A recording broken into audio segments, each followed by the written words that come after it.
आखिरकार उत्तराखंड कांग्रेस को विधानसभा चुनाव में हार के कारणों का पता चल गया है।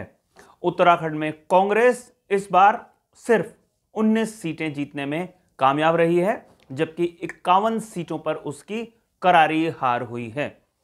कांग्रेस हारने के बाद से लगातार समीक्षा कर रही थी। दिल्ली दरबार ने भी अपने प्रतिनिधि को इस हार की समीक्षा करने के लिए देहरादून भेजा था।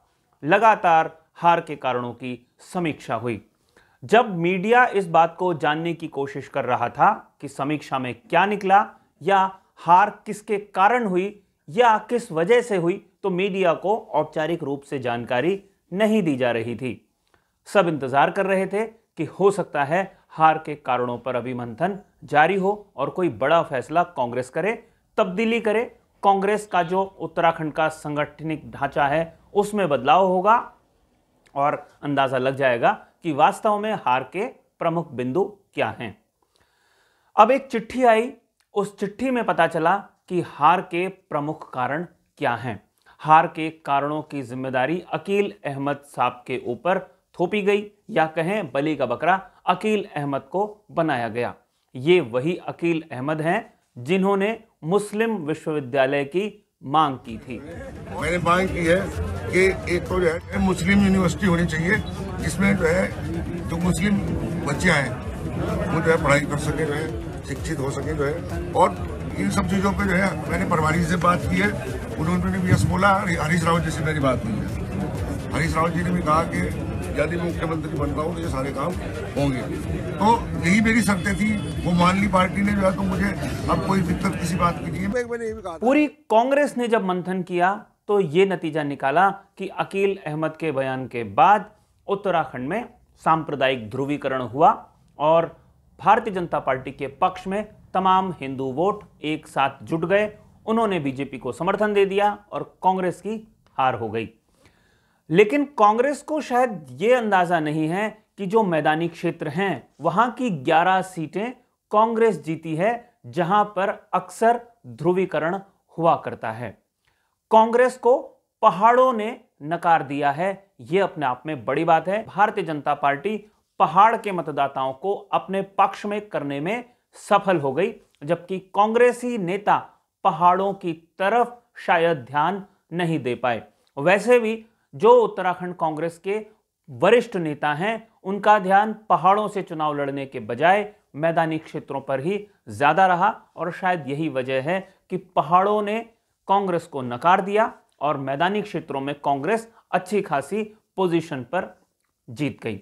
आप ये बयान सुनिए, उसके बाद हम अपने प्रकरण को आगे बढ़ाएंगे और आगे भी विस्तार से इस पर चर्चा करते रहेंगे। तो मैंने 10 बिंदुओं पर बात रखी थी, उसमें एक मुस्लिम यूनिवर्सिटी का भी जो है मुद्दा था कि एक मुस्लिम यूनिवर्सिटी उत्तराखंड में होनी चाहिए, जो है।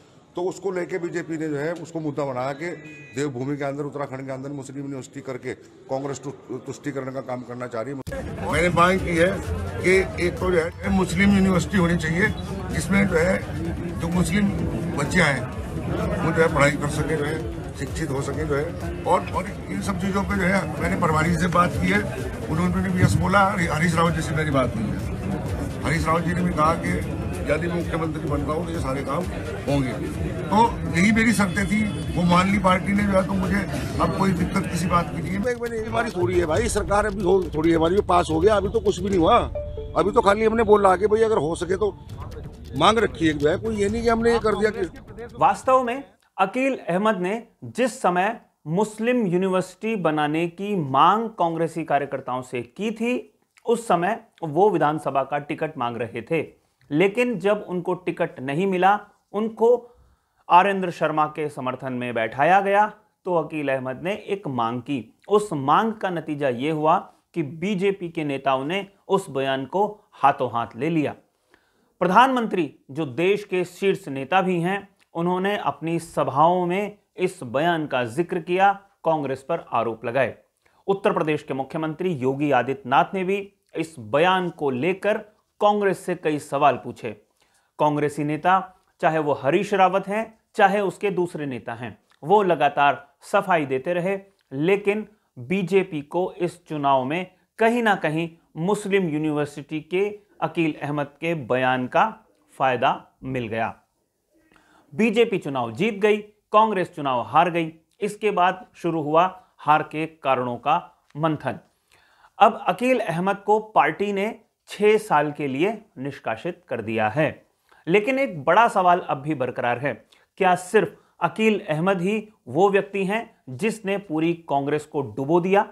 यह अपने आप में एक बड़ा सवाल है।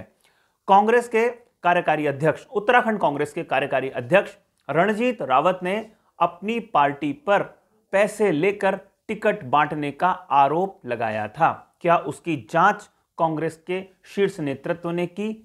इसका खुलासा नहीं हो पाया है। अकील अहमद ने भी पैसे लेकर टिकट बांटने का आरोप अपने वरिष्ठ नेताओं पर लगाया है, या कहें कि अपने पुराने वरिष्ठ नेताओं पर लगाया, क्योंकि अब उनको निष्कासित कर दिया गया है। जो लोग मेरे पर ठिकरा फोड़ रहे हैं, जो लोग ये कह रहे हैं कि हम जो है हार गई, कांग्रेस हार गई और जो है मुस्लिम यूनिवर्सिटी के बयान पर हार गई, वो पहले अपने गिरवान में जाकर देखें कि उन्होंने जो है टिकट को बेचने का काम किया या उन्होंने अपने चापलूसों को टिकट बांटने का काम किया। जो निष्ठावान कार्यकर्ता थे, जिन लोगों ने 5 साल काम किया, उनको दरकिनार करके ऐसे लोगों को टिकट बांट दिए गए जो चापलूस थे और जिसमें जो है पैसा लिया गया। मैं तो खुला बोलता हूं। अकील अहमद की बात पर शायद ज्यादा तवज्जो ना मिले, क्योंकि उनको पार्टी ने बाहर का रास्ता दिखा दिया है, इसलिए उनकी बात की गंभीरता थोड़ी कम हो जाती है। लेकिन जो सवाल कार्यकारी अध्यक्ष रणजीत रावत ने उठाया था, क्या उसकी भी जांच कांग्रेसी आलाकमान ने की है? क्या उसका संदर्भ सबके सामने आ चुका है? ये कुछ ऐसे सवाल हैं जिनका जवाब अभी कांग्रेसी खेमे से मिलना बाकी है। उत्तराखंड विधानसभा चुनाव में सबको इस बात का पहले से अंदाजा था कि कांग्रेस और बीजेपी के बीच में मामला लगभग बराबरी का है। भारतीय जनता पार्टी मैदानी क्षेत्रों में पहले से ही ज्यादा फोकस करती रही है, क्योंकि जो उत्तराखंड के 4 मैदानी जनपद हैं, उन्होंने हरिद्वार, उधम सिंह नगर, नैनीताल और देहरादून, इन चारों से बीजेपी को बहुत जबरदस्त रिस्पांस 2017 में भी मिला था। रिस्पांस पहाड़ों से भी मिला था, लेकिन यहां पर सीटें ज्यादा थी और कम मेहनत करके ये सीटें जीती जा सकती थी। इस बार इन सीटों पर बीजेपी को कड़ी टक्कर देने के लिए या तो बीएसपी के उम्मीदवार थे या फिर कांग्रेस के उम्मीदवार दमदार तरीके से चुनाव लड़ रहे थे। आमतौर पर जो सांप्रदायिक ध्रुवीकरण की बात होती है वो मैदानी क्षेत्रों में ही ज्यादा होती है, लेकिन बहुत आश्चर्यजनक तरीके से हरिद्वार और उधम सिंह नगर दोनों जिले की 10 सीटें कांग्रेस जीतने में कामयाब रही। हल्द्वानी सीट कांग्रेस की लगभग परंपरागत सीट मानी जाती है, वो सीट भी कांग्रेस जीत गई। यानी जो मैदानी क्षेत्र है वहां से तो कांग्रेस लगभग 11 सीटें जीत गई। ऐसे में सांप्रदायिक ध्रुवीकरण हुआ है, इस बात पर थोड़ा सा संशय मैदानी क्षेत्रों में बना हुआ है, क्योंकि कांग्रेस जीत चुकी है मैदानी क्षेत्रों में लगभग बराबरी पर।